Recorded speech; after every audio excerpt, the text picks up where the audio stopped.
Recording in progress. Okay, great. Welcome everybody to the March meeting of the Board of Ed Policy and Personnel Committee meeting. This may be the last time we are doing this virtually.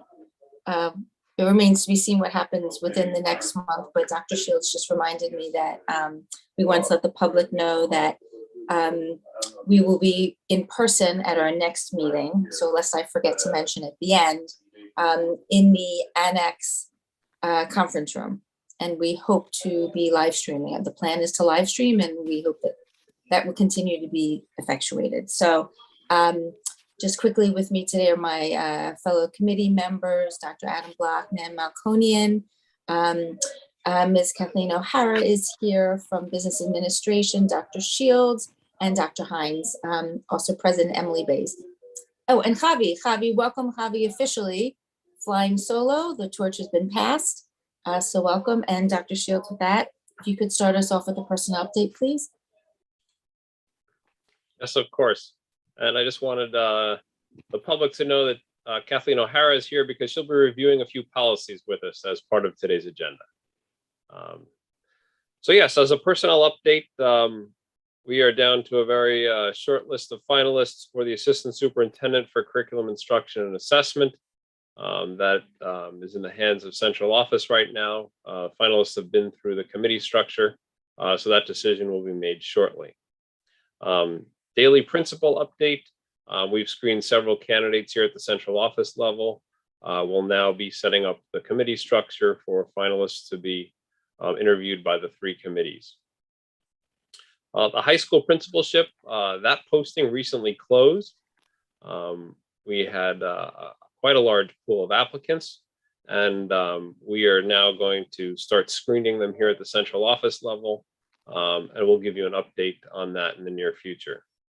The high school assistant principalship position has not been posted yet, but we will be posting that shortly.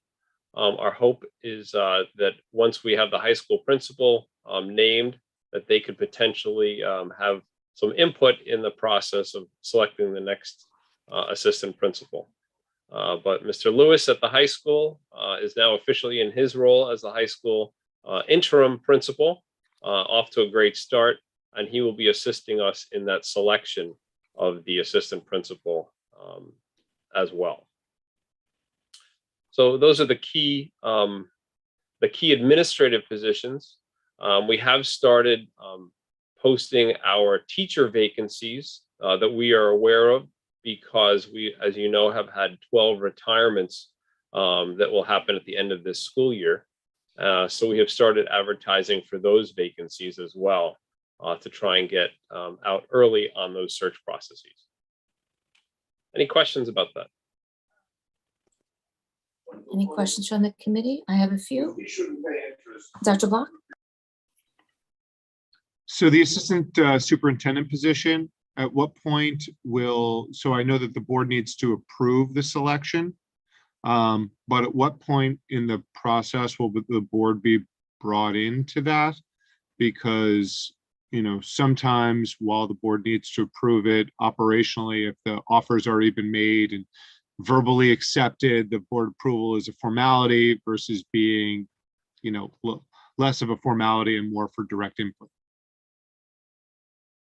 So I guess my question is, if you could just give me a sample of timeline as to when an offer is made, when it's expected to be, you know, accepted or not accepted, and then when the board meeting is that the board will have to formally approve it. Dr. Hines, do you want to give any insight into that? I do. Good morning, everyone. So right now we have the 2 finalists. We're going to update the board on Tuesday in executive session as far as who the finalists are. I'm not going to make any formal proposal to any of the candidates until I speak with the board to make sure, of course, that you're on, no pun intended, you're on board as well. But we're meeting them, as Dr. Shields said, later this week, and then we'll have a discussion in exec about it.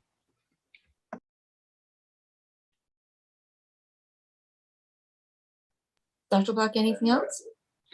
No, just a request to, for resumes, as a part of materials, resumes, and any sort of formal feedback that you've received from the interviews. Yeah, what we'll do is we'll certainly provide the resumes, and we can give you the feedback from the 3 committees as well. So what the committees were thinking and feeling. Anything else? Okay.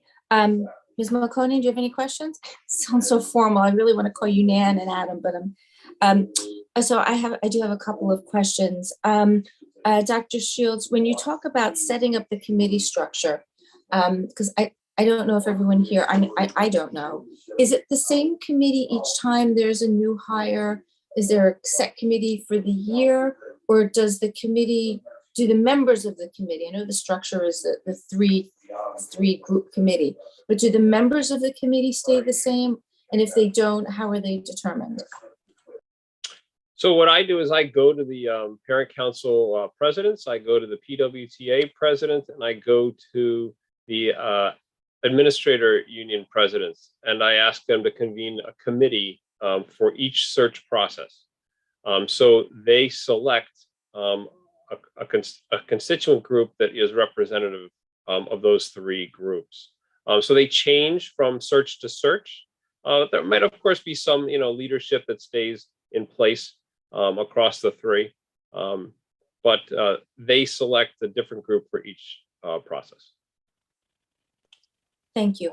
And the teacher vacancies, are we now posting in certain places regularly? The expanded search we decided to undertake as part of our vision and mission to expand diversity and representation across the district and staff and teachers. Are we continuing to do that in the teacher postings? Yes, we are. Yep. Okay, great. Any other questions?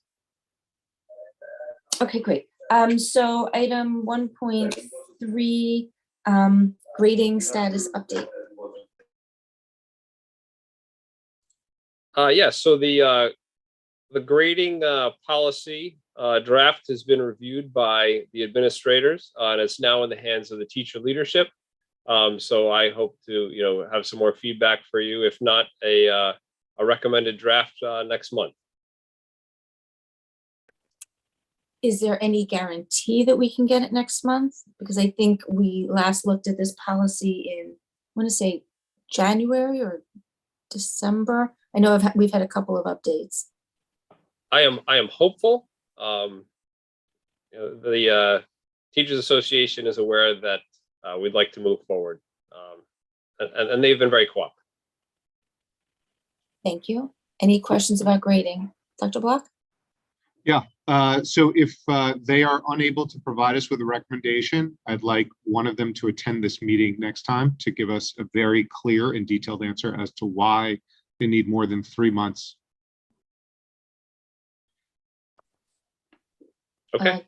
Dr. Hines, is that okay? Is that appropriate forum to have somebody? I think I'd rather discuss this offline than talk about it while it's being live streamed. So, Okay, so I'll make a further statement that I think, 2 to 3 months. One thing that I want to do as a board member is speed up some of the processes by which we make decisions. And it seems like some things get held up in being reviewed by the teachers. We're going to talk about homework policy and status update. And I want to make sure that we are not handcuffed by the fact that organizations want to review things for months at a time. So if we're going to move forward, we need to be able to do so efficiently. I'm happy to get review from the teachers, but they need to be able to get back to us in a timely frame. And if they can't, they need to provide us with a clear reason why 2 or 3 months is insufficient time. Dr. Shields, perhaps you could be the mouthpiece to their representative. I don't know what's appropriate. I'll leave that to you and Dr. Hines to work out so that we have an explanation through the appropriate channels come April if the policy is not back before us. Does that sound diplomatic? It does. So yeah. So what I'll do is I'll speak with Dr. Shields after this meeting, and then we'll speak to the teacher leadership before the end of this week to update them as far as, you know, the time frame that the board would like to see this policy. Yeah, I think it's appropriate for the board to understand the process, and if there is a delay or a perceived delay, to understand why. I don't know who the appropriate person is to come to the meeting and say that. So I'm saying between Dr. Shields and Dr. Hines, to give the board information. I think that'd be greatly appreciated, to Dr. Block's point. I just want to assure this committee that they have been very cooperative, and I don't see any delay on their part. So, you know, we'll certainly work with them, and they've been, you know, collaborative on it. But we'll have a clear update for you next month. If not a draft. Yes. Okay, good. Any other questions or comments? Okay, so homework policy, item 1.4. I suspect Dr. Block will have the same comment, but I will let him speak for himself. But Dr. Shields, what do you have for us? So the feedback has been taken from this committee. A draft has been created, merging both the NISBA draft and our current policy. That's now being reviewed by administration. Once I get feedback from the administration, I will then move into the working with the Teachers Association to get their feedback as well. But all of the feedback that you've provided on what's important to you in the draft has been worked into the draft. So it is moving along. And who are the players in administration who are reviewing this? Who are the players? I think it's important that we have support from our curriculum office.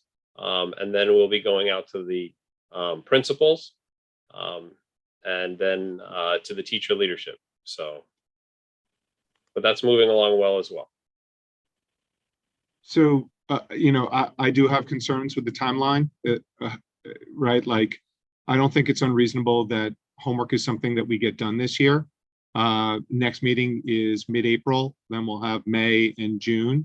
And, you know, I'd just like to hear how we think we're going to, you know, how this proceeds and gets through the committee to the board by a June board meeting. You know, if it hasn't been drafted yet and it hasn't been reviewed by the teachers, how much time does the teachers committee going to need to review this? So I just want to hear like what the timeline is. So as I shared with you, it has been drafted and has been shared with administration. And will then go to the teachers. You asked for a timeline. The timeline is that the hope is to have it back here at the May meeting, as we discussed last month, so it can be on a June board meeting. Okay, that would be great. Thank you. Okay. Any other questions or comments? No. Okay. Thank you for that. Item 1.5. Our annual review. Yes, item 1.5. We have Ms. O'Hara here with us today because we are required each year to review our investment policy and our purchasing policies. So 6240, our investment policy, there's no edits, but has been reviewed by Ms. O'Hara's office. But 6700, there's no edits on the policy itself, but there are edits on the exhibits and the regulations. So I will turn it over to Ms. O'Hara. Good morning, everybody. So looking at 6700R, we have a suggestion on number 3 for the purchasing of goods and services. We wanted to add in there that if it's between 2,000 but less than 5,000, we would request 3 verbal quotes. And then if it's 5,000 to 20,000, 3 written quotes. And anything over 20,000, we would go out for bid, which is a pretty normal practice. I was going to ask, is that quote unquote industry practice? Yes. Just out of curiosity, it's moot now, but is that what was done in the district in the past? It just wasn't written out in the regulations, or is that something that you are bringing to the district? I realize, what's passed is prologue, but. Right. Well, I believe in the past, everyone was encouraged to get verbal quotes. So the purchasing department, I think they did it all along. But now this gives specifics just for anybody in the future that would be doing it. That's great, thank you. Any questions? I appreciate that addition and that very clear guidance. No questions? Okay. And then we added a section 24, which speaks to contracts of services. This would be giving the superintendent or the purchasing agent the ability to sign any contract below $10,000 and then inform the board of that afterwards, because sometimes we'll have people doing professional development where it's not a significant amount of money, but we may have to wait until it can get approved at the board meeting. So typically a lot of school districts do, when it's under a certain amount, they give that authority to the superintendent or the purchasing agent. So that's what's being proposed here. If you look at 24, section 2, I believe we need to correct the language there. It actually says below 10,000. That should really be above 10,000. And I apologize for not catching that sooner. So what it's saying is anything below 10,000 would be able to be approved by the superintendent. Anything above that would have to go to the board first before it would be approved. And then there's also wording in here that speaks to services. Things like physical therapy, occupational therapy. It's really just placing it there. So we understand that for some of those things, you might do an RFP, which is a request for proposal. It's not a bid. And that's where for professional services, there's a lot of subjectivity to it. So there might be a rubric with other requirements. It's not just the least expensive. So that's kind of a big section, but it's a section that a lot of other schools have this wording in there. So I thought if we added it, it would be more concise. I was going to ask, it looks as though it's a template lifted from someplace else, not something you just sat down one night. Right, exactly. Yes. I believe there are other board members who may have questions about this who aren't here because the authority to sign contracts and approve expenditures in this district has rested solely with the board. As you said, you can't make a move without the board saying, yes, we will allow you to spend $4,000 on X, Y, and Z. Is there a limitation to the number? Well, come back to me. I want to think through my question.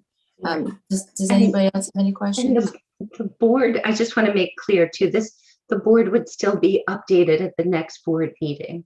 You would have an update that said these contracts were signed by the superintendent, and it just speeds things up, I guess. And it's for any contract under the dollar amount without limitation to what the contract is. Correct. Is that correct? Yes. Any questions about that? No, I just have a I'm sorry, comment. Dr. Black. Sure, yeah, go ahead, Emily. No, it's okay. Go ahead. Go ahead, Adam. Yeah, so I think when I look at some of the consent agendas, there's just too much in there, and it distracts us from being able to do the sort of high level work that we are supposed to be doing. So I definitely support this. I don't think it makes sense for us to be signing off on $800 contracts that in reality board members aren't going to be reading. So I definitely support this. I would ask Ms. O'Hara, I mean, you put in $10,000. What do you think the right number is? Meaning, is it $50,000? Like, what do you just, I mean, I'll definitely support 10, but what do you think the right number is? Just, if you had your dream. Well, by general municipal law, anything over 20,000 has to be bid competitively. So the 10,000, I think, is a good benchmark. Thank you. So I just wanted to say the same. I think to what Adam just said, that just also as the person who actually signs the contracts right now, I think that it is prudent for, and the record, I take your recommendation, Mr. Howard, because as you said, this is pretty much the practice in other places. So I don't see a reason, and it would allow us to get things done faster than having to wait for the next board meeting. Now, it just so happens lately we've been meeting on a pretty regular basis, so nothing is really changing. But in when we get past the budget mode, we will go to, there'll be times that we're meeting just once a month. And so I think that in order for us to get work done, I think that's a great suggestion. And I clearly, I would support, if the committee supported it, I would support it, but not for me to say right now. Any other questions? I have some questions. Sure. I guess I'm thinking about the board's responsibility for fiscal oversight and relinquishing that. I mean, it's still going to have to be approved. It says approval will be reported to the board at the next possible board meeting. So it's still going to be on some kind of an agenda. It's not going to just happen without the board approving it ultimately. It's just that the contracts are being signed beforehand. And I understand about the need for work to be done. I'm just concerned about fiscal oversight on the board. I think the best thing to do is to have this language in here. We'll put it on for a first read. And if there's a discussion or further questions at the regular board meeting with everybody here, including the budget chair, then that's the way to go. I'm curious, are you aware of what districts use this language and authorize this practice? We talk about our quadrant. I'm just wondering if there are any districts, and even though I don't like to compare and I like to do what's appropriate for Port Washington, I'm curious if there are any districts in our quadrant that are using this methodology. I would believe that they do. I can poll all of them and see for you. This was something I got from my former districts because it just helped to streamline things. And the board does have fiscal oversight. You're seeing what's been approved, so it's really, I think, beneficial to a school district. I don't want to create extra work for you. I just didn't know if you knew off the top of your head. I'm just thinking about some of the expenditures that we spoke about in the past, and how there were board members who were not in favor of some of the smaller things. And so I'm concerned that there may be a difference of opinion, but I'm willing to put it on for a first read and alert every member of the board to this very substantial language that has been added. And I'm one of 7. And so we'll see if anybody else says anything. Sure. Is everybody on the committee okay with that? Ms. Mokonian? I have 2 questions. In the introductory paragraph of 24, the wording in the second line is understanding that the approval will be reported. Are we the approval? So should it? No, what this is doing is it's giving that right to approve a contract to the superintendent, and he would just be reporting it to you. So there would be nothing that you're not aware of. It still provides the financial oversight. It's just in order to have things streamlined and take place faster, he would be able to, according to the guidelines that are outlined here. So it is very specific of, it's going to be competitively, we'll get price quotes, we'll do all of the necessary things. It's just, right. He approves it. I'm just wondering if that's read in the public, if it's going to sound as if we're not approving ultimately as fiscal oversight, but that someone else has that it's Dr. Hines currently, that it's a superintendent, at any time. I'm just wondering it sounds like the board is not ultimately approving in that language. So that's what I was just asking. Which is correct. They wouldn't be approving it because because of this policy, you're allowing Dr. Hines to do that. Similar to the budget transfer, anything under 10,000, he has the authority to sign off on. But then you have a report that tells you these budget transfers were made. So it's really just the level of, I'm not sure how to phrase it, but the I level got of. I got it. Okay, I just wanted to make sure and ask that question. And in number 2, thank you for noticing that it should say above, but actually my question, now that you discussed it further, should it say between 10,000 and 20,000, since you're saying that at 20,000, there's a whole different process that has to follow? Well, I guess you could add that, but anything above 10,000 would go to the board. So then whatever the 20,000 is, that would also go, and that would be competitively bid. So the over 20,000 follows this exact process that number 2 delineates anyway? Yes. Okay, so then it wouldn't matter. Okay, thank you. Dr. Hines, you had your hand up? I do, thank you. So why don't we do this? And I think Kathy mentioned this before. I think it's a worthwhile endeavor. Why don't we collect some school districts as far as that actually do this for this amount? For what it's worth, I believe my last district did the same thing. And please know, I don't have like 25 things under $9,999 that I'm looking to push through.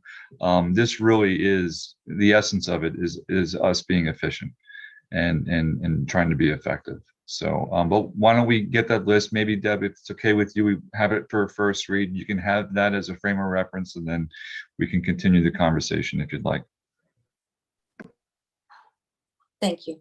I didn't want to make extra work for Ms. O'Hara, but if you want to be my guest, I appreciate that very. I realize now the purchasing policy really covers all goods and services. So does it cover things like stipends? No, it does not. No. Right. So the services would be electricians, trades. Well, those would be public works. Those are more professional. So we would actually do a bid for that. But this would cover things like professional development, occupational therapy, your architecture, legal services, things that are professional, really. Okay, and the goods would be materials. Could it be? Yeah, it could textbooks? be. Right, textbooks, it could be, gosh, anything, paper Software. supplies, musical instruments, things like that. Is it equipment too, Kathy? Yes, this covers like trucks and things like that. That would cover Chris's new desk that he asked for. I'm totally good. Although here the limit for equipment is 5,000. Other districts is like 1,000, so a desk might not be considered equipment. Okay. The intricacies of purchasing. Any other questions? Okay, so I'm sorry, I have one more. Forgive me if I'm not following this part of it. On the last page, exhibit 2, are we going to that still, or should I be asking a question about that? Or, no, we could go to that if there's some more questions on the 67 or. In terms, contracts for services is, as Deb just mentioned, or I'm sorry, Ms. Brooks just said, goods and services. On the exhibit 2, the third bullet says any professional services above $10,000 must have board approval. Is that separate and apart from the description that's listed in 24? No, this is really reaffirming what's put in 6700R. This is reaffirming it. And we Oh. put professional development in there as well.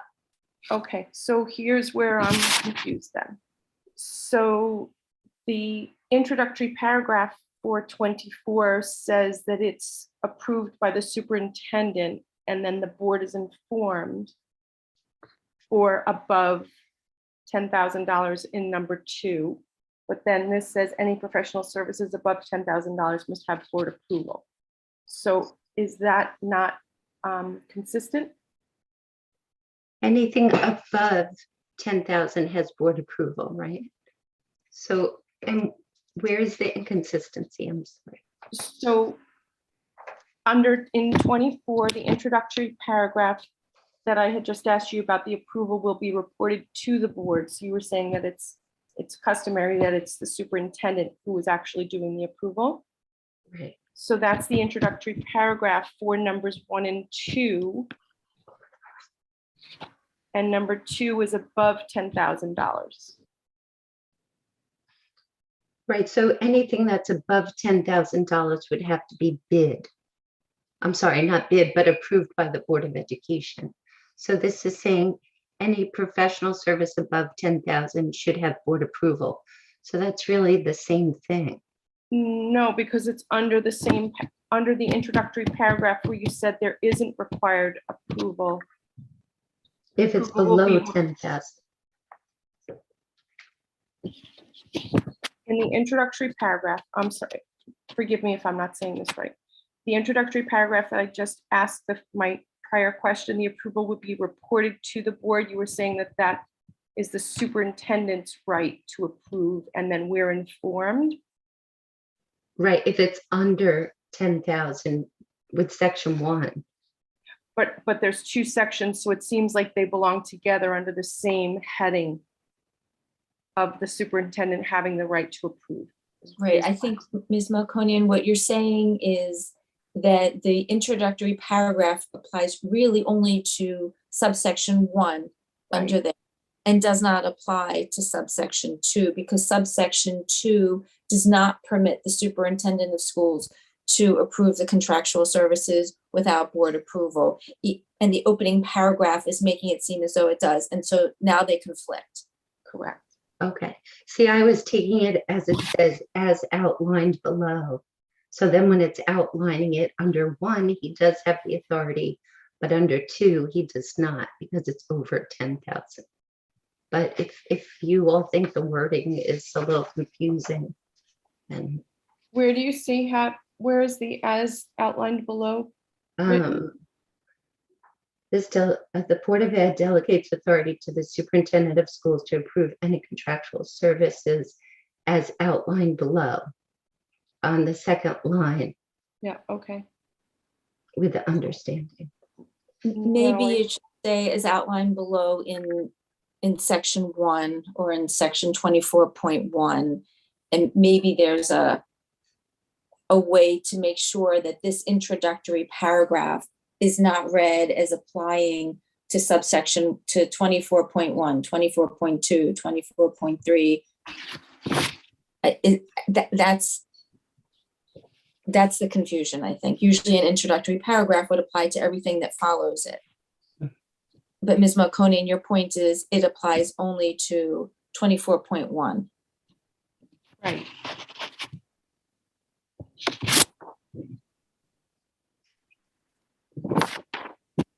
So let's rework that to make sure it's clear. Kathleen, is that accurate? Is that accurate that it only applies to section 1 under 24?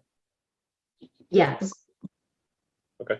Well, but it's saying that it's giving the authority to the superintendent as outlined below. So in certain things, he doesn't have the authority to sign it. It should go to the board. So I definitely agree. If it's confusing to anybody here, I'm sure it would be confusing to others. So Maybe we can just also indicate another description above subsection 2 with clarity that at that point it is requiring approval from the direct board.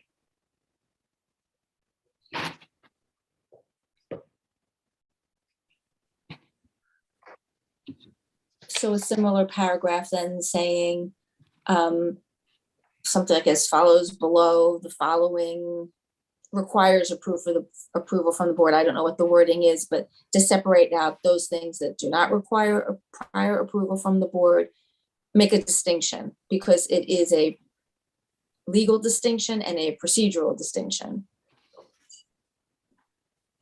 And a fiscal distinction. Can we do that? Maybe we don't put it on for a first read. Maybe we come back and make sure. Or, Ms. Malconi, would you be satisfied to see a revised draft as a first read at a full board meeting? Would you like for it to come Yeah, back to? How would you feel? I don't think it's going to be anything crazy that just needs to be modified there, just to make sure that they don't get read together. I don't think that's a big deal. Okay. I'm fine with seeing it later. So Ms. O'Hara, could you, and I guess it's, if you have any concern or confusion, reach out directly to Ms. Malconi, if that's okay, to make sure that you're okay on the wording. If there's any confusion, we'll put it on for a first read. We'll alert everybody on the board that this is what's there. If there's a problem, we can pull it from the first read at the board meeting and come back. Sure. Dr. Block, did you have a question? I support this plan. I always like going forward, as you've heard before. Okay. All right, good. That seems to be unanimous. Dr. Hines, are you okay with that plan? Dr. Shields, are you okay with that plan? Okay, Yes. and you're okay with if Ms. O'Hara has any concerns about what Ms. Malconian has said, that on this they can work together to try to make sure the language is okay? Yeah, no, I think it's great. If it's, as Kathy said before, if it's confusing, let's straighten it out now. Okay, great. All right. Well, good. It's actually very interesting to see the policy be changed. I appreciate you taking a thorough look at it, because I think that throughout our history, it's just been basically reviewed for a few years. So I appreciate the thought that you put into this. Just one comment, the revised date will change. It won't be March 2nd. It will be brought up to date. Javi, just for your notes, whenever we finally get to it, it will be maybe April. I guess it'll be April something by that point. Or maybe it depends how quickly we revise it. But Javi, just a note for you. So Okay. there was also another policy that we wanted to actually delete. Okay.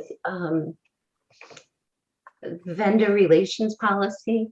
This policy was from 1994, and I believe it's covered in your 6700R, because it speaks about you have a disclosure of interest attached to your 6700 policy, and that really covers it, and all of the purchasing regulations are in here. So maybe in 1994 you didn't have such a comprehensive policy, but so it's my recommendation to just take it out. Not sure. For this committee, that policy is 6750 that she's recommending we delete. 6750. And do we need district council to say, yes, it's okay, or can we go on the recommendation of our assistant superintendent? I'm comfortable with the recommendation of Ms. O'Hara. Okay, great. And everybody else? So I'm just reading it now. I was gonna say, I haven't read it, so I could read it for you. It's very short. It's very Sure. short. All vendors and suppliers shall be provided with an opportunity to supply the school district's needs for goods and services. All contact by vendors and sales reps with school district personnel shall be made through or in collaboration with the business office. District purchasing personnel shall insist on and expect honesty in sales representations, whether offered verbally or in writing or by a submitted sample. Approved May of 1994. So, and you're saying that that's currently in our purchasing policy now? well, you have so many regulations in here that, I mean, it doesn't, I don't know that it specifically says something about honesty, but you have a disclosure form, and you have such structured purchasing policies that I believe it negates this.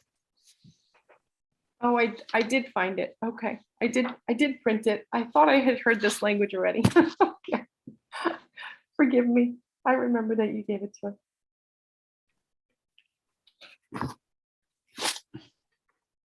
I was just trying to see, since I have one last chance to be at my desktop, if NISBA has this policy. What I would like to do is I would just like to reach out to NISBA. I understand you're making a recommendation, but sometimes they update a policy and there may be something there.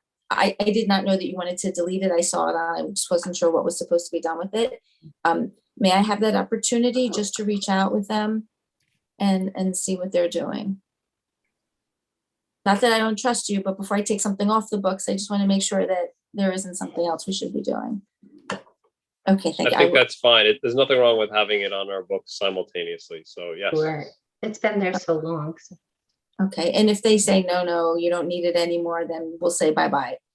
But I just like to keep abreast of what the rest of the school boards are doing under the umbrella organization.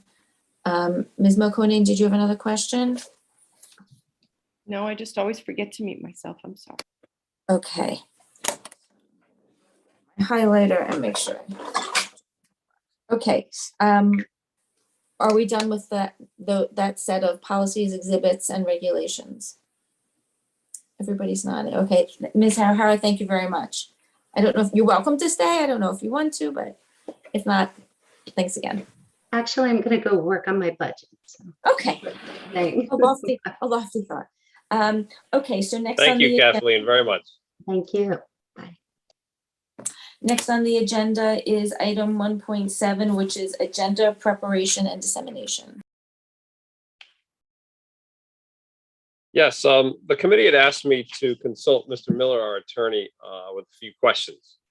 So one of those questions was, do we have the affirmative obligation before every meeting to contact the news media to provide legal notice to the papers? Mr. Miller's response to that was making it available on our district website is sufficient. The second question was exactly what records, for example, slide presentations, need to be posted on the agenda in advance of the meeting. And is there a particular list of documents that we should include? Mr. Miller's comment was that presentations do not need to be posted in advance on the website, and only documentations that are associated with action items or being voted on are important to post in advance. There's no particular list, but it has to do with action items to give the public notices with the 24 hours is what is intended with the law. It's to try and limit the walking on of resolutions at the day of the board meeting is the nature of the spirit of the law. So what I did is I took that feedback and I integrated that into the draft that you see.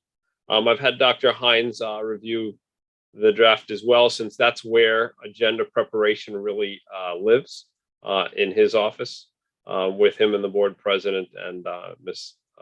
Denise Antonino, who's secretary as well.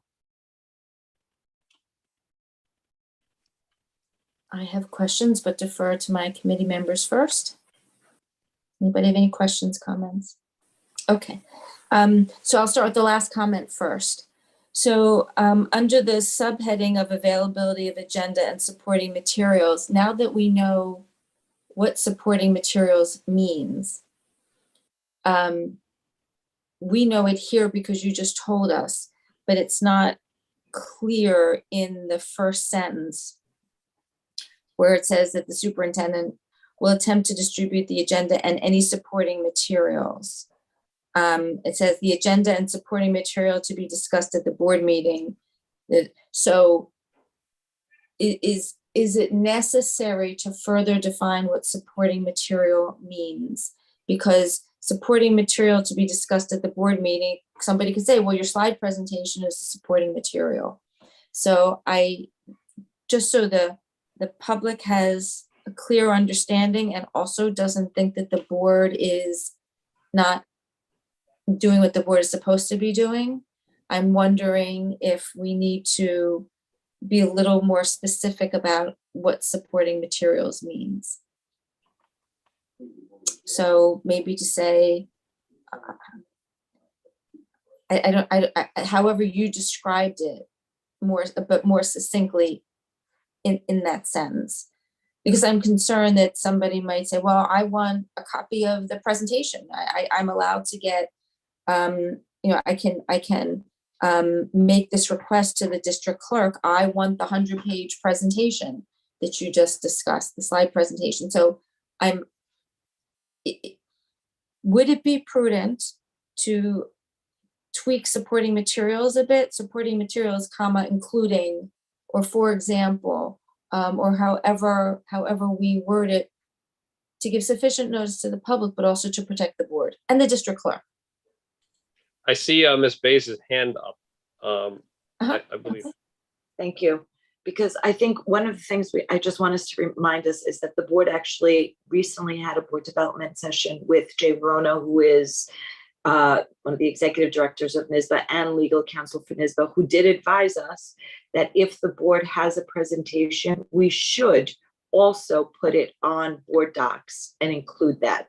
It doesn't mean he didn't say we must, but he said we should. And I think we as a board agreed at that board development that we would be posting presentations going forward. If the board had access to it, we would be giving it to. So I do believe with regards to actually this policy and reminding where we as a board set policy, it's more of a broader range conversation than specifics. I think if you start to go down to specify what does supporting material mean, then you're limiting yourself. So I think it's okay to just leave the wording as is.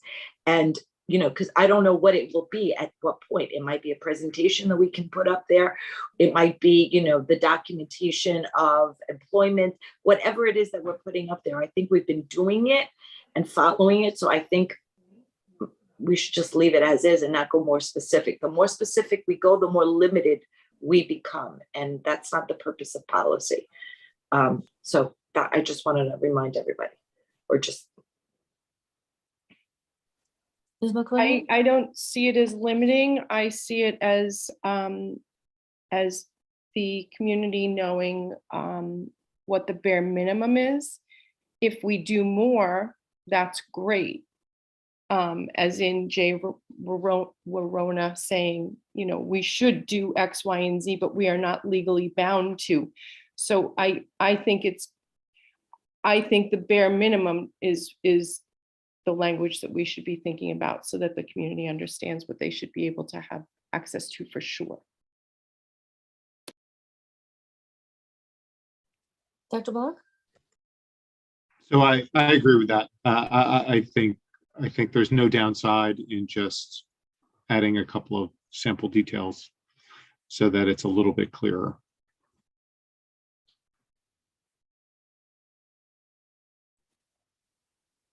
Can we do that, Dr. Shields? Yeah, as you were sharing your thoughts, I was wondering, could we insert after supporting materials for action items?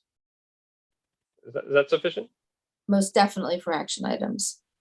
Okay, so if we just insert that phrase in there, I think it goes to the language that Mr. Miller was recommending. Second question. Because the board members aren't always getting presentation slides and decks within 5 days. Because it says we'll attempt to distribute the agenda and any supporting materials. So I understand the attempt part of it, but we actually, for our action items, we must have that information. We can't make intelligent, competent, well thought out decisions and ask questions if we don't have the support for the action items. So I agree with that, but I guess, let's put it in. Let's see how it reads. We can put it on for a first read, but I do have some other comments. I understand Ms. Bays's comment.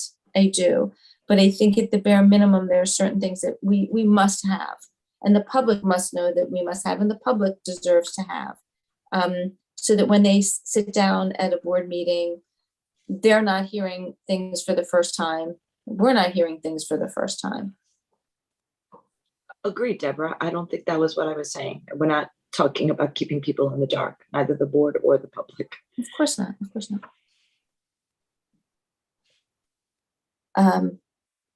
Okay, I had some other comments. One, just a formatting comment for Javi, just up at the top, policy needs to be moved over a bit so that the number is on the same line as policy.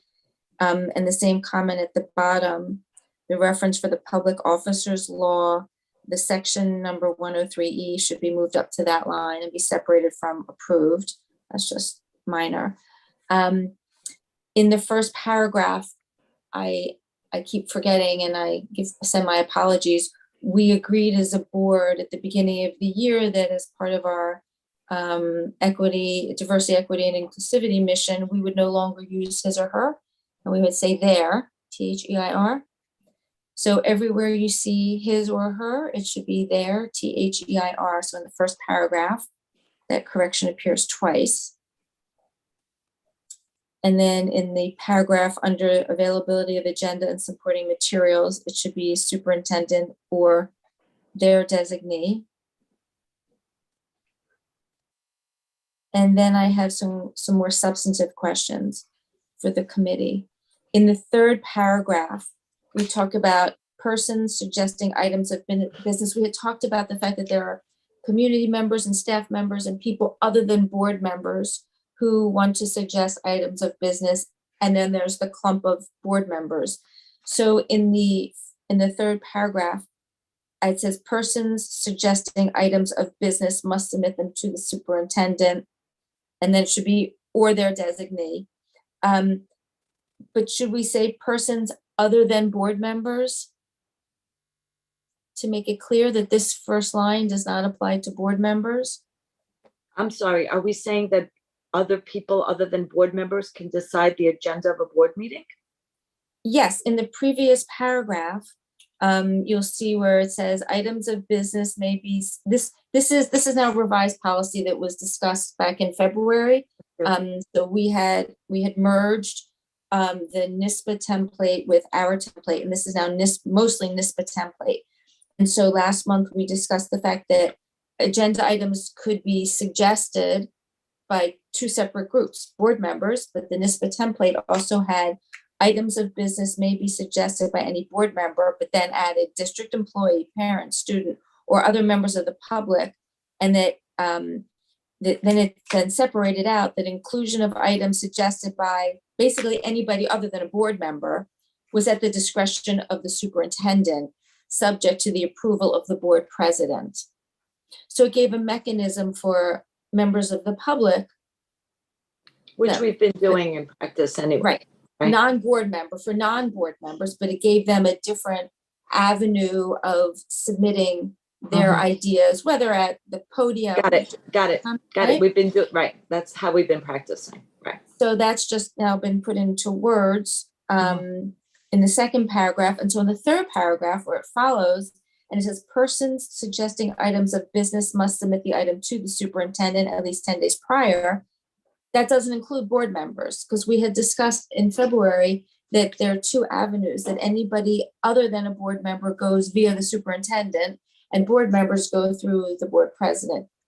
And so this third paragraph, I was just wondering if it should start off by saying persons other than board members, to make that distinction clear, must submit the item to the superintendent or their designee, and then at least 10 days prior. So just inserting that language to make it clear that it's other than board members. Yeah, but So the that- next line says board trustees have 48 hours. So I think it Yes. clarifies it, but you can add the sentence. I see. But I thought to clarify Okay. would be good. And also, must submit the item to the superintendent and then adding or their designee, just to keep that consistent. And I have a question. How must suggesting the items of business be submitted? Should we say in writing? Can we say during community comment? I'm personally thinking in writing. I think there should be a formal process so that there's nothing to the imagination, nothing to be misconstrued. You send an email to the superintendent or their designee. And because I know with us, for example, as a board, we are asked to submit our requests in writing. We have our own internal process for saying, hey, Ms. Bays, this is what we'd like to see on the agenda. We do it in writing. So shall we request that of the community as well? Or how would we like to do that? So for example, if somebody sees Dr. Hines in North Shore Farms, can they say to him, hey, this is what I'd like to see on the agenda next month? Do we want to help the community understand how they go about getting something onto the agenda? Ready? Dr. Hines, how would you like somebody in the community to approach you for getting something on the agenda? Yeah, definitely not in North Shore Farms. Okay. That's for sure. I mean, I'm trying to think of any other mechanism for doing it other than writing. It just sounds like it's the most sound way to make this proposal. Okay, so that maybe perhaps via email or in writing. I guess writing encompasses email. Email doesn't necessarily encompass writing. So if somebody wants to send a letter to you, at least okay, so in writing? I would say in writing, excuse me. And I would also include the district clerk as well when they're submitting it in writing, so they are aware of it too. Okay. Okay. So with a CC to the district clerk?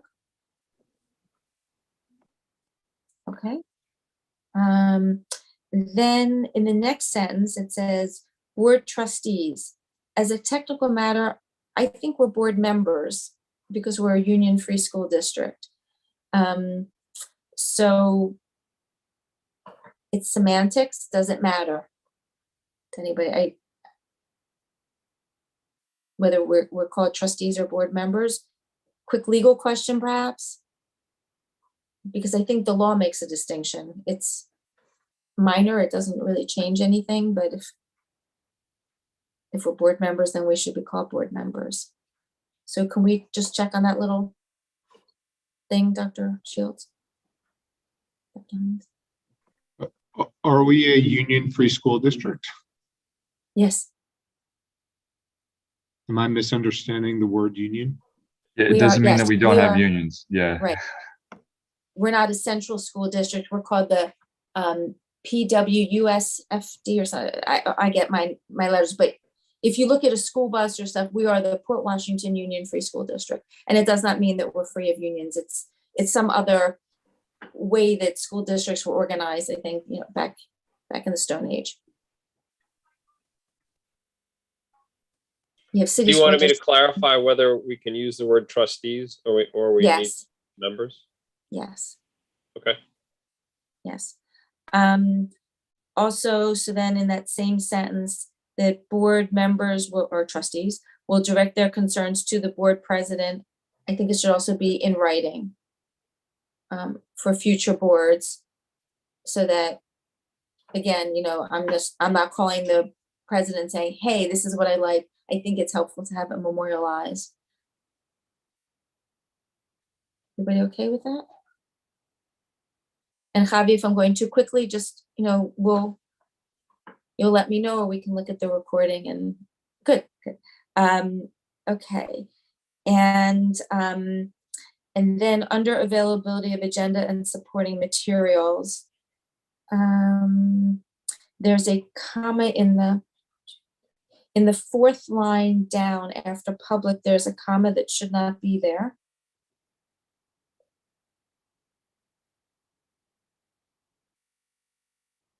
And then where it says, will be posted on the district website and made available upon request to the district clerk. Again, do we want a written request to the district clerk?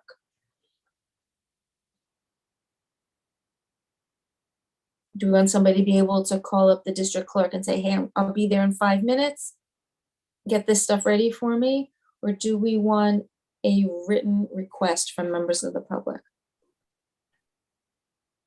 Or do we want to leave it as it is? Oh, Dr. Hines, yes. Well, I wasn't raising my hand. I'm sorry. I was suppressing a cough. But yeah, I guess my question is, do we feel the need to change what we're discussing right now? Is there a fundamental, I guess, urge to, because it's not working right now? That actually is up to you and your staff in the district clerk's office. I'm just trying to make sure that they're not sent into a tizzy if all of a sudden, let's say there's some hot topic on the agenda and we have 20 outraged community members or 20 happy and supportive community members who want this material. I'm trying to figure out a way to make it manageable for the office, reasonable for the office, also reasonable for the public. No, I appreciate that. I mean, to be honest, I think I would leave it for now. Okay. And then if, I'll speak with Denise and I'll speak with Elaine to see if they have any recommendations. And then we can come back at our next meeting, if that's okay with you. Sure. So I'm just trying to help the smooth functioning of central office, that's all. Okay. Any other, I just think I often hear from community members that they don't know process, they don't know what to do to accomplish something that they're interested in accomplishing. So I think it's helpful and clear to the community to tell them what the processes are. So I think it would be beneficial. And it might also make it easier in terms of people calling the office and saying, what do I do? And then they have to go look up the policy and then they have to figure out the policy. So I'm thinking it actually might make, for clarity's sake and process sake, it might be helpful to indicate how it should be done.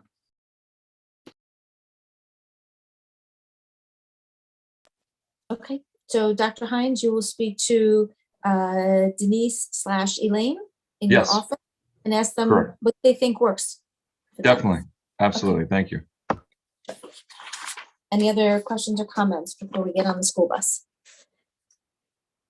Okay, and remember, Javi, if I went too quickly or you didn't understand, because I know this is your maiden voyage, your maiden solo voyage, so please don't feel shy. Okay, good. So next on the agenda is item 1.7, school buses. Yes, so item 1.7, I'm sorry, item 1.8, we just did 1.7. So policy 5320, student conduct on school buses. Sorry, I was looking at February's agenda. I was looking at my old notes. Sorry about that. It's okay. So there were two questions that I was asked to explore with Mr. Miller. The phrasing of privilege, that bus transportation is a privilege. You will see that language has been removed from the draft that you have because it is not a privilege. The second question that I was asked, Dr. Block, you asked the question about how do we calculate the distance between the home and the school, and can we calculate it through different exits of the campus, I believe was the context of the question. So Mr. Miller's comment on that is that the education law requires that we calculate the distance consistently is most important. So that the way the district calculates it is from the front door of the school to the front of the property of the house or apartment dwelling that the child is coming from. But we need to be consistent. So we can't be using different exits of the campus for different children. So it's from front door to front of the property is the way it's calculated. The question, I think, also refers to what were our limitations. So I looked into our limitations to make sure the committee was aware. So we have policy 8414, which defines our distances by grade band. So at elementary, it's a half a mile. At middle school, it's 3/4 of a mile. And at the high school, it's 1¼ miles. Anyone beyond those limits gets transportation assigned to them. And some people have asked, what is that in relation to the state law? The education law for K through 8 says nothing beyond 2 miles. And in 9 through 12, it's 3 miles. So that obviously is the maximum that we could go to. But those are the limits that we've placed here in Port Washington. So thank you. So all of that seems reasonable. The only piece that I want to push back on Mr. Miller on is the idea that every kid has to be mapped to the same entrance. That seems, I'd like to see a little bit of legal detail on that, because that's really what I'm going for. Like at Salem, for example, there are 2 entrances, and we have kids that are literally 50 feet from the school who are entitled to busing, and they're not using it, right? And there are lots of other school entrances where that, and I'm not saying that we need to change anything. I just want to see what sort of flexibility that we can, so that if we were ever to, that we could, take advantage of those rules, because I don't know, it doesn't quite seem to make sense that students that live 50 feet from an entrance of the school would, be bused so that they drive a mile or 2. So I'm not I just sure. ask a question. I'm sorry. What does that have to do with school conduct on buses? I'm confused. I thought we were discussing school conduct on buses. What does that have to do with this? That's what I was going to try to ask. I'm really confused. That's what I was going to try to ask Dr. Block. So I I asked this question at another, Dr. Shields, do you remember when I remember asking you this question for sure. Do you remember where we were when I asked it? Yeah, we were discussing this policy, and you said that while it's not related to this policy, while you're speaking to Mr. Miller, could you ask him this question as well? So I did on your behalf. So Although it's I not appreciate related to the policy. Okay, can I just make a suggestion that we discuss this policy that's on the agenda? And then I think this is a bigger question that Adam is bringing up. And we actually kind of touched on it a little bit at, I think, the budget meeting. I don't remember when we were talking about it, right? About busing and distance and what would happen if we change the distances. And I think that kind of goes more towards, I think Ms. O'Hara had some answers to that question as well. So can we just maybe, I see where you're going, Adam Block, and we had this preliminary type of discussion, but I think we should stick to this. And then if we do want to have a discussion about changing the limits, because I do believe, I could also be not remembering correctly, that we have to kind of put it to a vote. I think, right. So You are then correct. A vote to the community, not a vote for the board. So Correct. It's a resolution that would need to be on the ballot. Correct. So I just think let's just stick to the bus behavior discussion, which is what I think I had brought up, Deborah, right? When we had back, there was an email that we received, and the concern that we had about that is that the word privilege is in our policy. And in fact, we are obligated by law to provide transportation. It's not a privilege. So that's the word that I think we wanted to take out. So what I did for the committee is I took Mr. Miller's feedback and I integrated that into the rewriting of the student conduct on school buses policy. And that's what you have before you today. Thank you. The other issue that came to light was who has the authority to decide how a student gets disciplined or suspended well, there's the disciplinary action that may be on the part of the building principal for the behavior on the bus.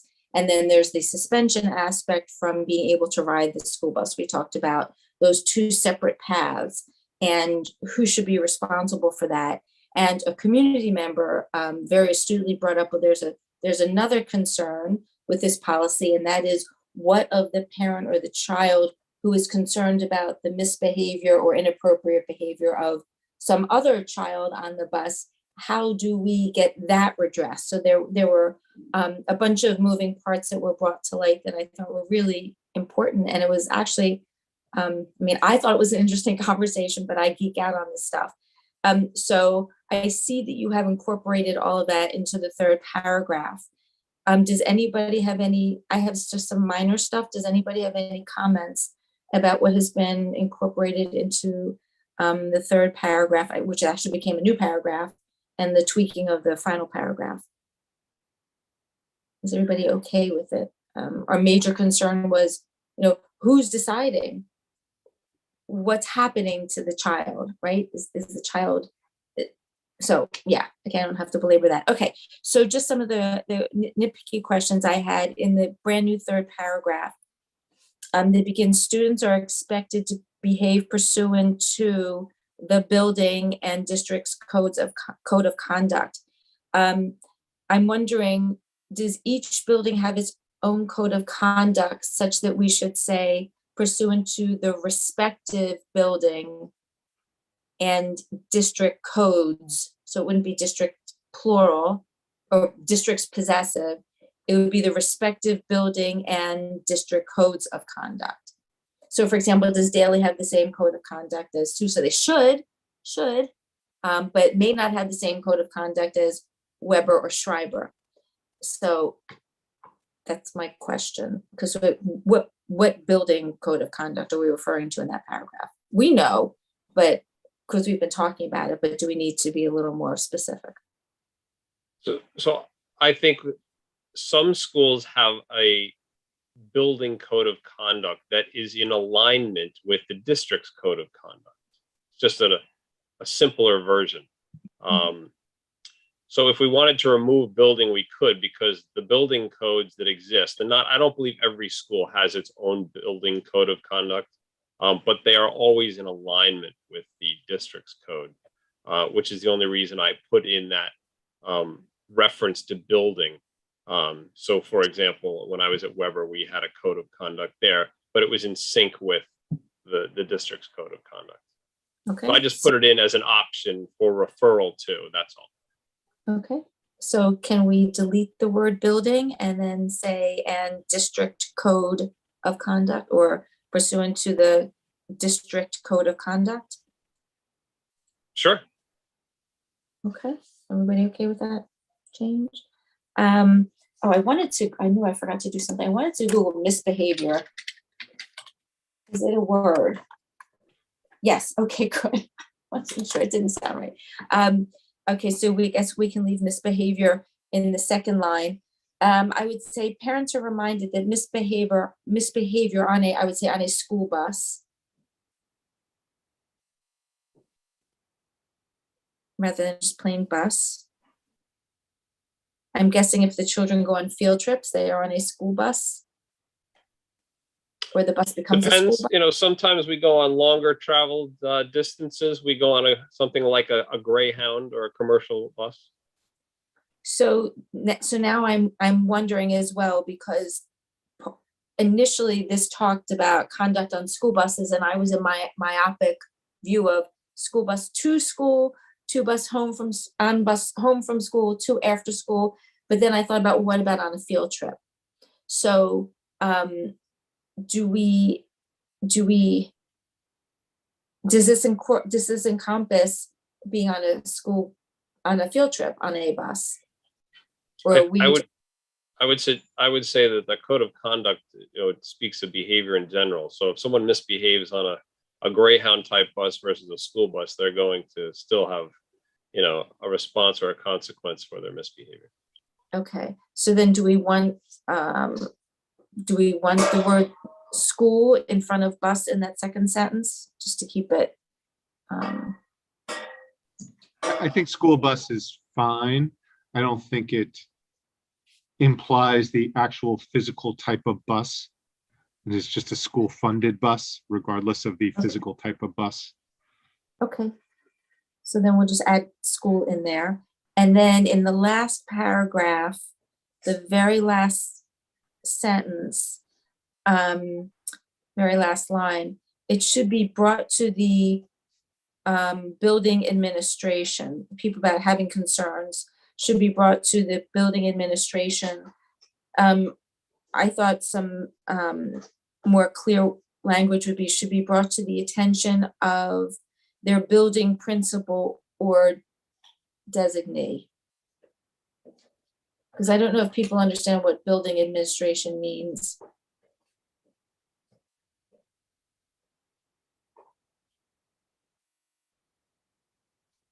Is that okay with everybody? Yeah, I'm fine with that. They're just not gonna know who the designee is, though. Okay, to their building principal? That's fine. Yeah, it'll eventually get to the assistant principal if it belongs there instead. Okay, okay. And then, Dr. Shields, you mentioned in the course of the conversation, not related to this policy, but related to school buses, you mentioned policy 8414. Should that policy be used as a cross-reference, or is it not necessary?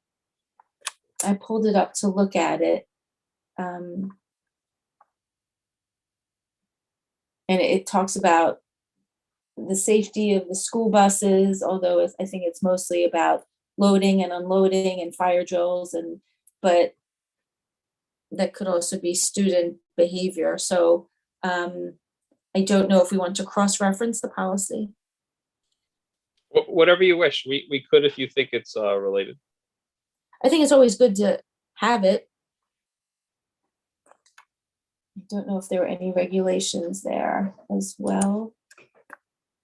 It was just plain transportation, and 8414 are the regulations. So for example, keep your seat while the bus is traveling. Do not board or leave the bus while it's in motion. Arms, heads, and hands to be kept inside. I think that could relate to student conduct on school buses. So can we please include as references 8414 and 8414-R? Okay, thank you. Yep, we'll add that as well. Thank you. Any questions or comments? Okay. Gosh, we are determined to end on public participation, aren't we? Okay. Shall we start to tackle this in the 12 minutes we have left? Can I just get some clarity on, would you like us Sure. to bring 5320 back to you, or would you like it to go on for first reading? No, I think it's okay to go in for first read. I'll take a look at it on board docs and see if there's anything that needs to, and I mean, I hope everybody does, but since it was my comments, I'm happy to do it. Thank you. Thank you. Okay. So can I ask Deborah if we can move the gifts to school personnel up and go through that, because as an economist, it bothers me. Basically, we have a number, like we had the policy of $75 from the 90s, and I just want to update that number to something that is more relevant to 2022. Does the committee, the rest of the committee mind changing the agenda around a bit to tackle this policy? I don't have a problem with it because I think we're not going to get through public participation. It's 4 pages of this, the template. Okay, Dr. Shields, is that okay with you? We'll skip to item number 1.11. Okay, Yep. So let's talk about that. So in the NISPA template, it actually, and the NISPA template is current. It actually says a value of, and it says insert dollar amount not to exceed $75. So I don't know the law on that, but NISPA must have a reason. If you want Dr. Shields to ask if there's a legal reason why it cannot exceed $75, then it can't exceed $75, whether we want it to or not. That's fair. Okay. I wanted to Um, exceed $75, but I don't want to do anything illegal. Because if it was $75 30 years ago, that, and I'm not suggesting that this is the right rate, but if you just put in the inflation calculation, it's about $150 today. And so I think we should certainly update a 30-year-old number. But if the law says $75, then the law says $75. right, and as I said, I don't know why NISBA is saying insert dollar amount not to exceed 75. I think but they're cheap. Sorry. maybe the legislators, I don't know. I think in the federal government, it's still $20 for federal employees. So, okay, well, since we're here, from our old template, our old policy, yeah, I'm basically okay with the NISBA template, but there was language in our former policy that I thought was good that I wanted to merge with this, unless anybody has, I'm sorry, I started to run ahead. Ms. Malcone, do you have any comments first? No, yes? I had the same question about the number. That was all my. Okay, so we'll find that out. In the second paragraph of our current policy, the first sentence says the presentation of gifts to district employees by students and or their parents shall not be an encouraged practice. And then it says the board encourages and welcomes letters. So I thought as a policy matter, it was important to include that line. It's welcome, but it's not encouraged. No parent or student should feel encouraged, which I also read as obligated, to give gifts to district employees. So I wanted to have thoughts on the committee about lifting that one sentence from our old policy and inserting it as the first sentence in the new policy. And I'm not talking about thank you or letters of appreciation. I'm talking about monetary gifts that as a policy, we want it to be understood. We are not encouraging I want to be sure that we're not encouraging people to give money gifts to teachers. We welcome it, we're not encouraging it. I see a distinction. So I thought as an opening line just to set the policy. Any thoughts on that? Ms. Brooks, can you repeat the language Sure. you were suggesting? Sure, I'm taking from our current policy 1810, the first line of the second paragraph, which currently says, the presentation of gifts to district employees by students and or their parents shall not be an encouraged practice. That sounds great. I support that. Okay, so that would be the new first sentence, just kind of a standalone sentence. And then the rest of the NISBA template as is. And then the last paragraph of our current policy that reads, the board may consider as appropriate the presentation of token gifts to retiring members, so forth and so on, that paragraph becomes our new last paragraph on the NISBA template, so that the board can consider appropriate giving a token gift to a retiring member of the staff. So the board is not foreclosed from giving some type of token to a retiring member. We don't want the parents and the students to feel as though they have to give gifts, but that the board can give a token gift. And we're not discouraging students from giving and parents. We're just saying we're not going to encourage it. So I don't know if you want to see that in a draft form, but that was just my thought. And also the cross-reference, our school officer code of conduct is policy number 2160. I'm going to miss being able to go to my desktop. 2160.1. and it's called School Officers and Employee Ethics. So our title is just a bit different and the numbering is different. But we don't want to send somebody to 2160 because that's board member ethics. And those were my comments. And so do we, if nobody has any, if no one else has comments, do we want to bring this back so that Dr. Shields can let us know about the $75 and then we can talk about the monetary amount, or do we want to put it on for a first read? And Dr. Block, I'll leave that to you since, and actually Ms. Mulconen, because you both raised the question of the dollar amount.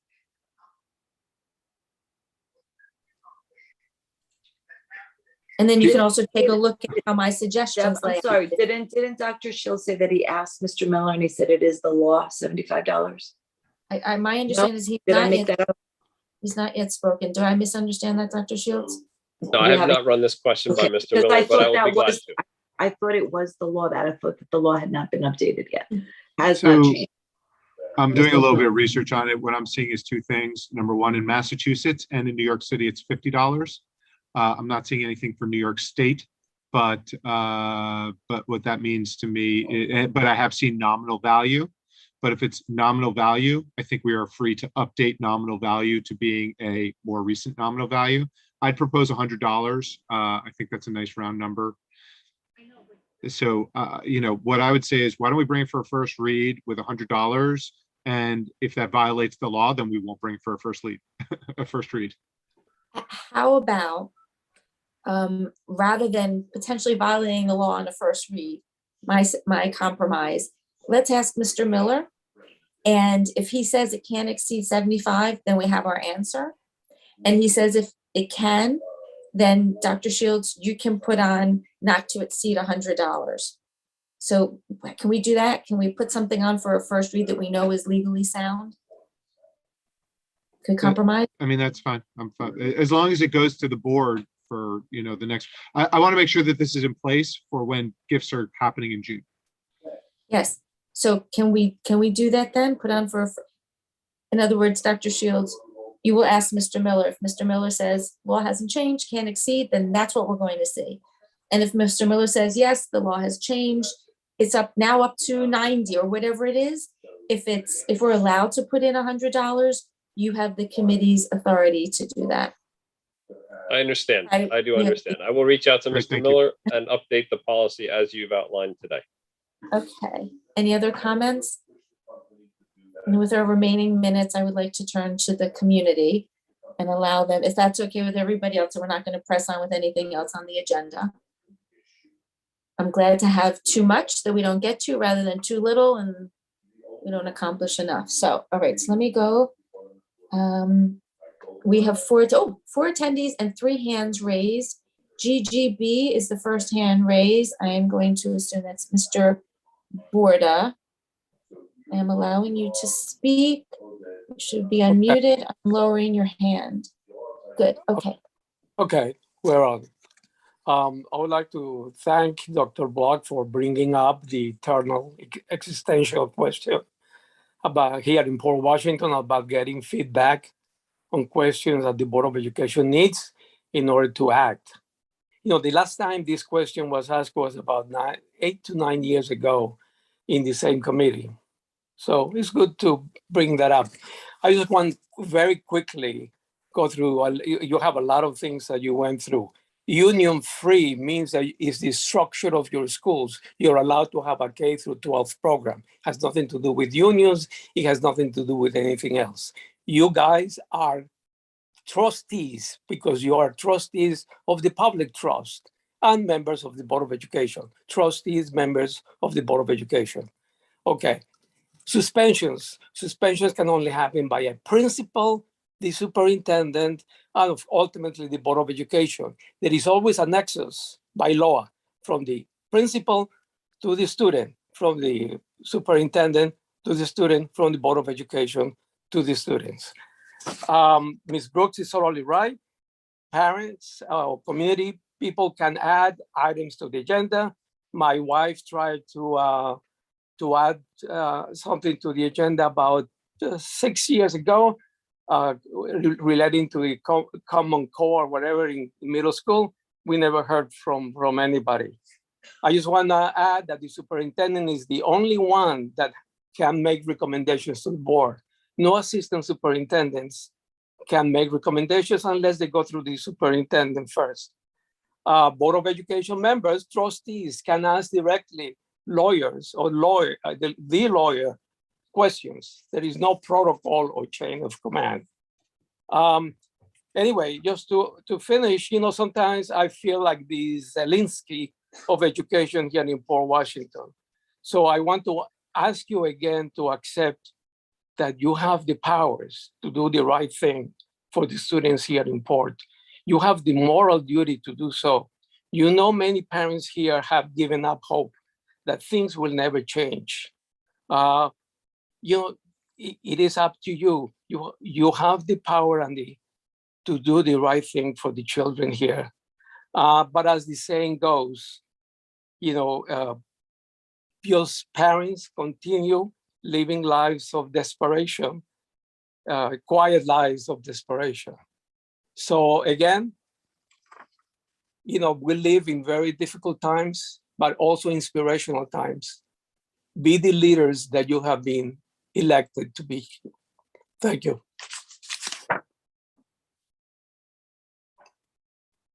I'm finished. No, I needed to unmute myself. Thank you. Thank you for your comment. Next is, I know who you are. I'm guessing it's Ms. Alvarez. I just see Sandra, but you'll let us know. I'm going to allow you to speak. And did I unmute you? I'm going to lower your hand. Yes, perfectly. Hi, yes, it's Sandra Alvarez. Thank you. So I understand that this has been brought up a few times, and I don't mean to beat a dead horse, but I just wanted to make a point to it. So agenda item 1.7 in your presentation today was about presentation and dissemination of information. These items mentioned how information is given out to the community. This board has now specified that someone not on the board in writing can request an item to be discussed at the next boarding. The governor's amendment, it's one of the items that you guys had on the documents. The governor's amendments to New York State's open meetings law makes it a priority to keep the public informed, but no mention of timeline. Dr. Block expressed his frustration that the district may take too long on items like homework policy. I believe that you saw last night, I'm not voicing the similar concern of the other person that spoke after me, but I think last night you might have seen there's a concern on timeline for the dissemination of information from NYU's audit on the DEI. At what point is timelines discussed as far as dissemination of information to the public? I understand there's definitely a right way to provide information to the community, but somewhat similar to the board request for draft and not taking 3 months. I think the community would like some information to move forward. Part of the reason I bring this up is the discussion is essential to some of the agenda items you even brought up today in other meetings. So it's extremely relevant. Agenda item 1.8, student conduct on buses, right? I know several of the items used in the agenda are overall presentation of information, but you see multiple places the word suspension, conduct, behavior. NYU's audit on DEI and overall an SEL program throughout the entire district being expedited and focused on as a priority would potentially affect how the board and admin feel about such policies like conduct on buses. It might actually change how you vote on action items. Graduation rates, the board spent a lot of time reviewing graduation rates and increasing those numbers. I know one of the proposals was a staff member to look at failing students in senior year. Again, NYU's audit may be important to be presented before budget meetings and budget proposals, as it again may affect how community votes on the budget, how board votes, and what items take priority when the board is presented with all the requests throughout the district. There is, however, a large potential that the audit has no influence on any board member or community member, but without the ability to review it, how would we know? Thank you.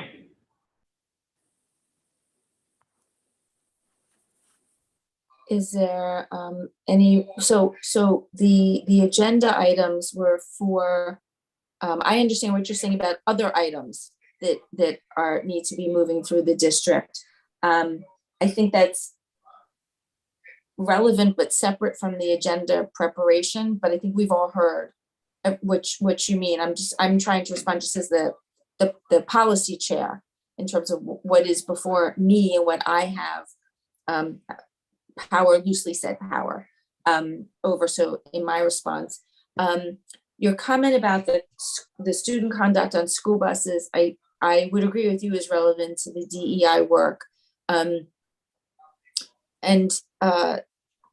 know we have that policy. We're still waiting to get that policy going, and the conduct on the oh my goodness, the district code of conduct policy, because we are required to have an annual review about that. And that's actually something I wanted to ask Dr. Shields about, how we manage to review that annually if we're not reviewing it annually.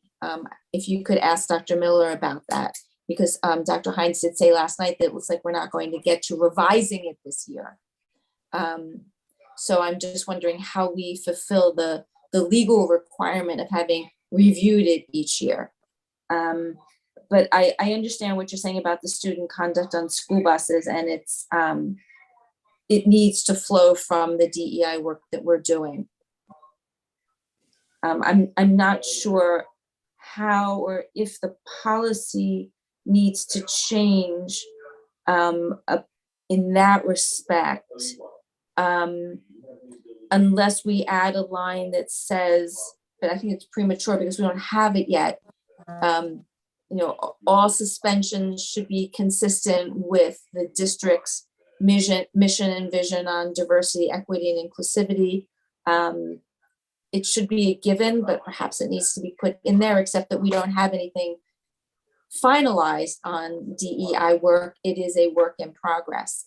So that's my response in terms of just addressing the policy. I don't know if Dr. Hines or Dr. Shields, you have anything to add, or maybe we bring this back, the conduct on school buses back for a discussion as to how it integrates with the DEI work, because it does involve disciplinary issue.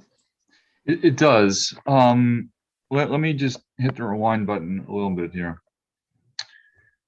Timelines are subject to change. They are not cast in concrete, especially over the past several years. So when we talk about having marks that we want to hit at some point, clearly there are things that are out of our control, and that's not an excuse, that's a reality. So that was our goal, of course, was to have this information sooner than later, but we will have it nonetheless. Second, we have to take into account, these are recommendations as well. So just because NYU Metro says we should consider doing X, and the committee was saying the same, let's say, that doesn't mean that we're going to do that. So yes, there is overlap. I wouldn't say this is going to be a main driver. It's going to be part of something that we are going to look at holistically and then make informed decisions. As far as the bus, this policy, I don't know how pressing it is at this moment. I know when there are issues with students on the bus, there are a lot of things that our principals do take into consideration before any suspension or any disciplinary action takes place. More often than not, they contact us here in district office, so we are aware as to what's happening. So again, for me, I'm thinking, how pressing is this? If we do want to wait to see what NYU and our committee recommends, we can certainly do that. I leave that to you, Ms. Brooks. Well, when will that be ready?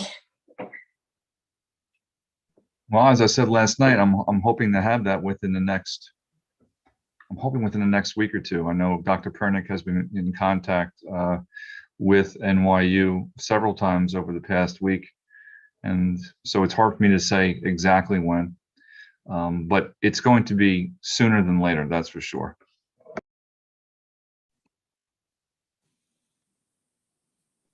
And I think, and again, sorry. We also have other meetings after this meeting, and I know you want to still open it up to community comments. So I know Dr. Shields and I have other meetings starting very soon. So I want to be mindful of what the community, making sure they have the ability to comment as well. I don't want it to look like, that I'm not listening. It's just, we have other things to attend to as well. No, it's fine. I understand. So let's do this. Let's hold off on putting student conduct on school buses on for a first read.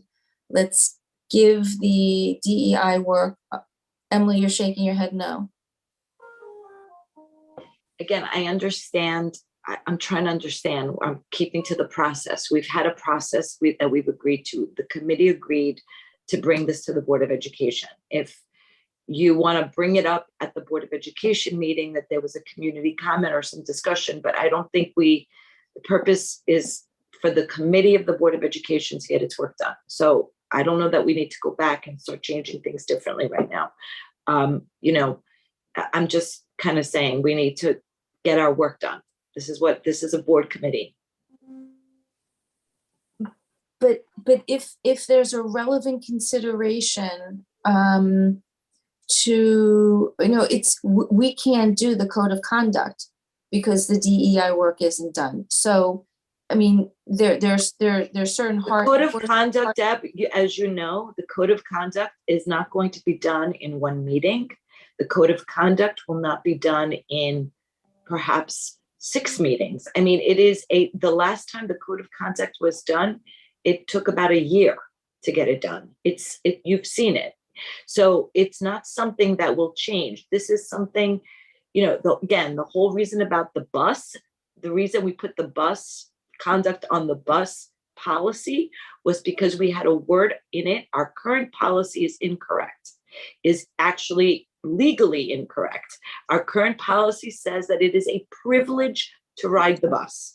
It is no longer a privilege. Back in '94, whenever we wrote that policy, maybe it was a privilege. But right now it is by law required that we give access to students on the bus, right? So the conduct on the bus is something that we could talk about, and perhaps when we redo the code of conduct, it'll change, but it doesn't, I think, warrant us having a policy on our books that is incorrect. That's my point, is let's fix the part that is wrong. When we change the code of conduct, all of that will flow, but we can't hold back on our work because we're still waiting for a report or a change. That's what I'm trying to get at.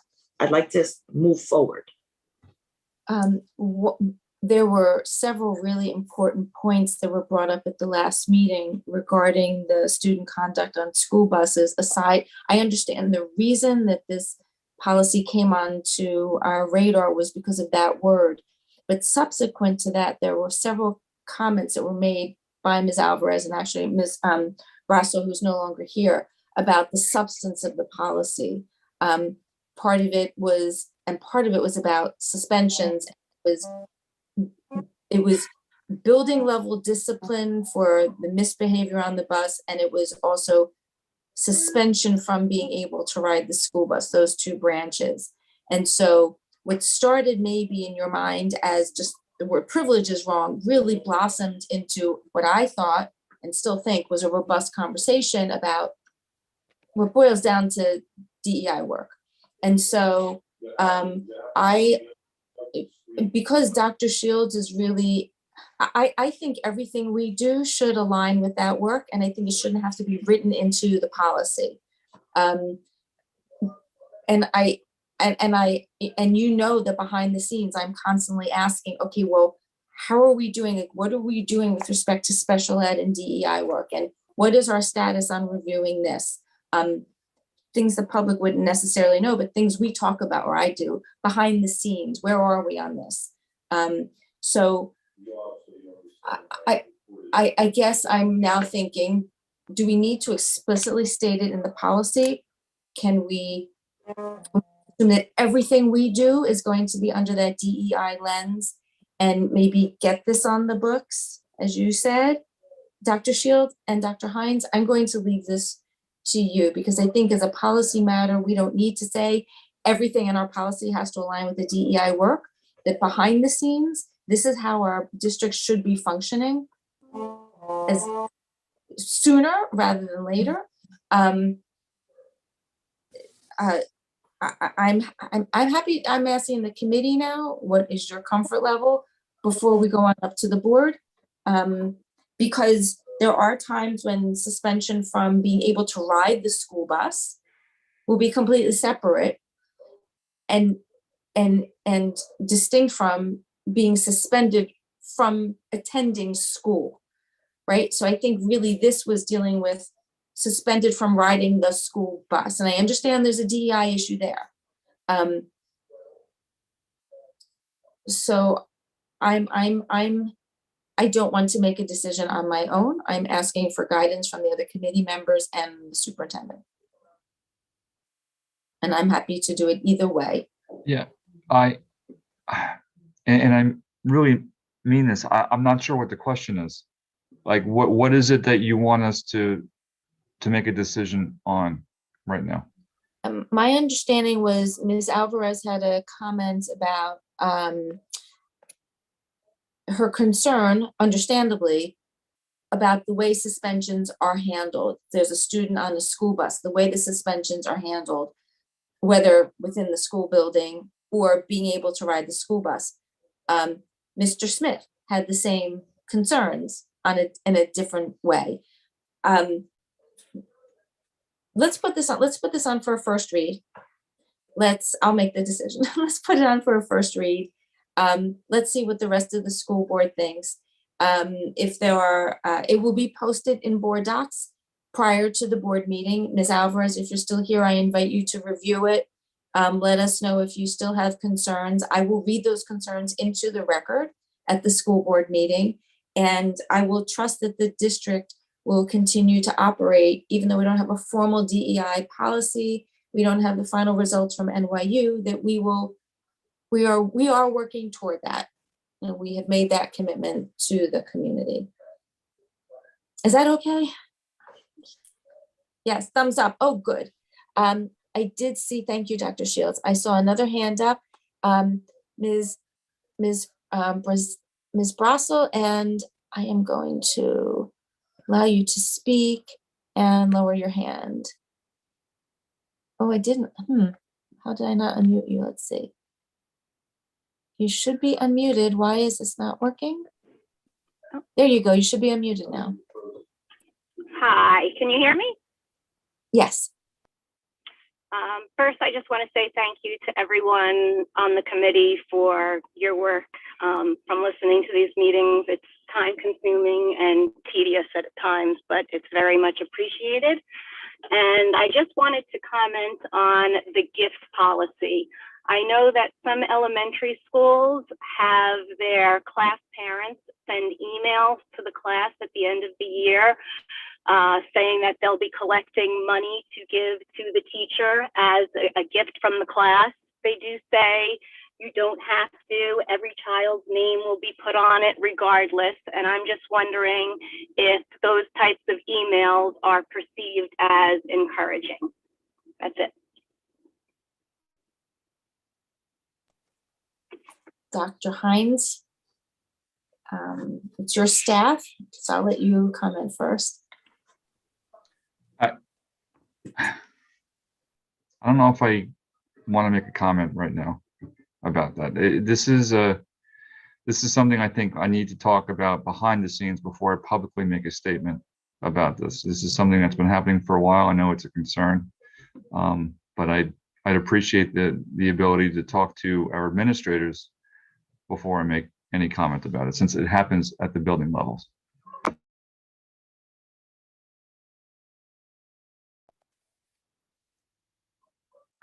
Board members, as a policy, do we want to think about this and now come back? I just want to caution us that there are lots of unintended consequences that I don't think we're thinking of. And I'm not saying this is like catastrophic, but I just want us to think about what the implications are when we talk about something like this, or we potentially make recommendations, especially when it becomes a policy. So that's why I'm suggesting, because there are things I'm not even considering right now. Let me at least talk to the administrators. I'm meeting with all of them tomorrow, Thursday. So I can at least have a conversation with them. But I believe it's the HSAs that send those emails. It is not the staff Yes. that send those emails. So please and remember that our policies Yes. do not affect HSAs, and our policies do not affect. So I understand the comment that Susan is making and the observation, but we as a board are dealing with board policy. It has nothing to do with HSA policy. So let's just try not to make generalized statements on that. And again, I'm just asking that we take in the comments, but not make changes, on one. We need to just try to move the process forward. But not with incorrect information or information that I think a valid point has been raised, because the policy on gifts to school personnel is about students and parents. It directs what we think is expected or not expected, encouraged or not encouraged by students and parents.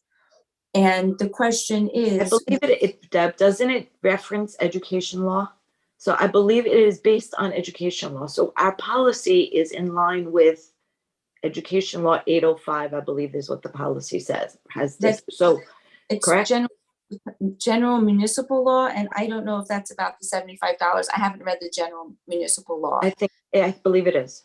So I think we're in line is what I'm trying to say. And I mean, it's in line with what NISBA is doing. And again, so I think we should just move it up the process through, and then we can have a bigger discussion if necessary.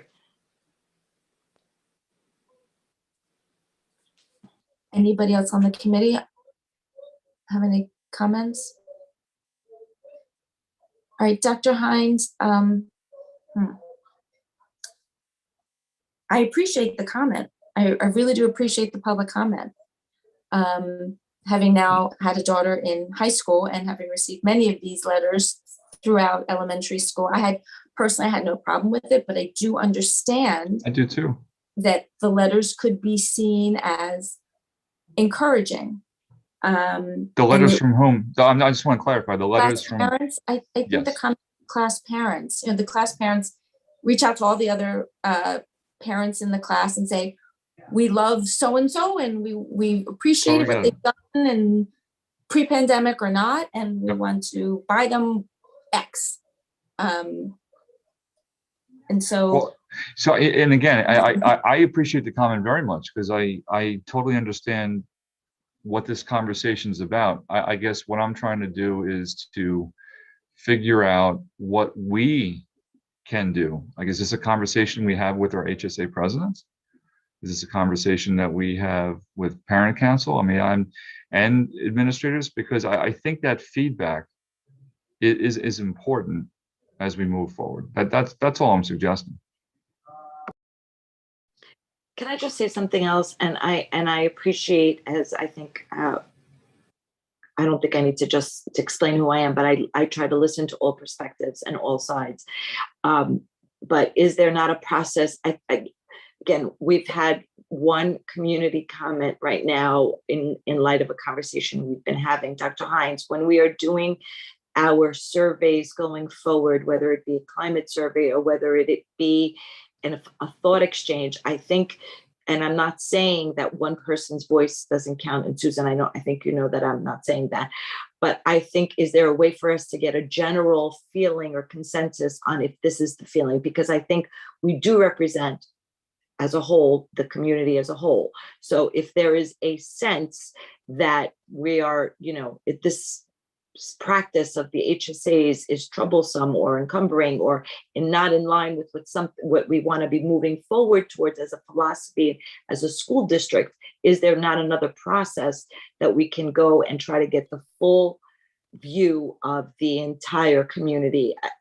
I don't want to be making decisions, just as I've always said, in public, we can't make decisions based on a Facebook post or, what we have to balance it all. So is there not another system that we can put in place to try to get the full feeling of how, if this is something we should be proceeding towards? So I think before maybe we canvass the school community, allow me to please, speak to the presidents. I have a presidents and principals meeting. I can certainly speak to Nicoletta and Jessica, and as well, like I said before, at the boots on the ground level, talk to the administrators to see what they've heard. And then we can report back if that's okay. I like that. And so I'd like to not put this on for a first read. I'd like to keep it here in committee. I'd like to hear back from Dr. Hines. So in the interim, I had an opportunity to look at the general municipal law. And if I have pulled up the most recent law, the limit of $75 is what's outlined in there. Nothing really about the presentation not being encouraged is a board philosophy. It has nothing to do with the general municipal law. It's just how we feel as a school board, and giving gifts is, so whether it's welcome but not encouraged, and no one should feel obligated. I think is the feeling we're trying. This shouldn't be a routine thing every year that people have to feel obligated or it has to be done. So Dr. Hines, however you want to handle that, let's bring this back. Deborah, I just want to point out, this is a bigger picture question, right? And it's a big discussion as far as gifts are concerned. I know, Nanette, you've been very vocal about this in the past, about gifts and accepting of gifts. And, we as a board have been accepting gifts from private donors to specific schools, and some have been in very big amounts.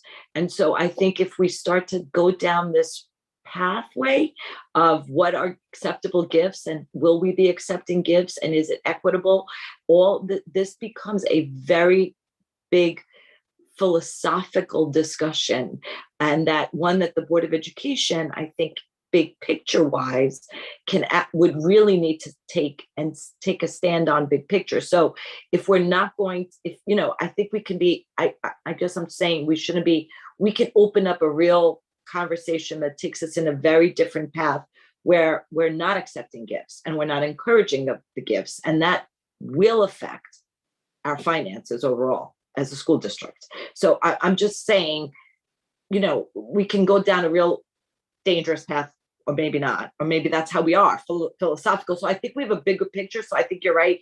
Keep it here for now, and let's get some feedback and take it again. But we could have a very big discussion on this. Yes, and that's the other policy. Right now, we're just focusing on the gifts to right. But again, they're connected. Of course. Right.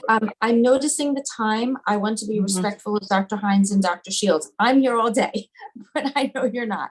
So you tell me. There are a couple more hands raised. I know Ms. Melkonian had her hand raised. So you tell me what you need to do, because we have gone beyond our hour and a half allotment. It's wonderful. I love these discussions. I do. I'm nuts, but I'm mindful of your time. So please let me know if you have time for more discussion, or if we ask everybody to come back next month. No, let's continue it. I would just request, if we're blocking out an hour and a half, let's try to keep it to an hour and a half. And if we need 2 hours, then let's make it 2 hours so we can schedule accordingly. That's all I'm saying. And I'm not recommending 2 hours, by the way. I'm just saying if that's going to be the case. But yes, or maybe we have a cutoff. We know by 20 minutes, or a half hour, that's when we start the community comments. And maybe we don't get through as much of the agenda that's there. But that's all I'm recommending. I will work on my time management happily. Thank you. Okay. So I do have to drop off. We scheduled this for an hour and a half. I blocked out 2 hours, and now we're at 2 hours. So I have to drop off right now. So. Okay, so we are still recording. So Dr. Hines has said, let's continue. So Ms. Melkonian, you had a comment? No? Yes? I have since forgotten it. I'm sorry. It'll come back. Let me go quickly to the hand that Mr. Borda. I'm going to allow you to speak. Goodness, why is this not working? Yes. Unmute. Are you Okay. unmuted now? Okay. Can you hear me? Yes.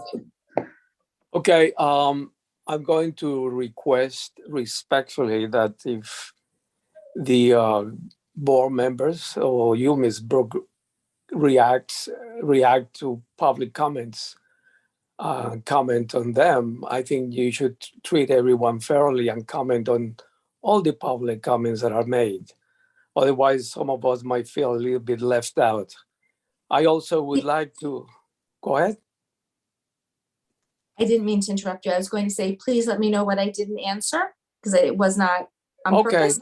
Well, in light of everything that has been said today, and with respect to Dr. Block, I would like to ask or put a formal request that this committee takes the issue of the PGCD committee and how it works within the universe of Port Washington and how it affects many of our students and curriculum and everything. So I'm asking formally as a parent and as a member of the community that this be taken up at your, as that fits within your time. It's something that has been going on for too long and it has never really been addressed, or make an explanation to the public in general. How does this work? What is really going on? Thank you. I have made a note of it. I know Dr. Shields has, Dr. Hines has, and so we will press forward on that.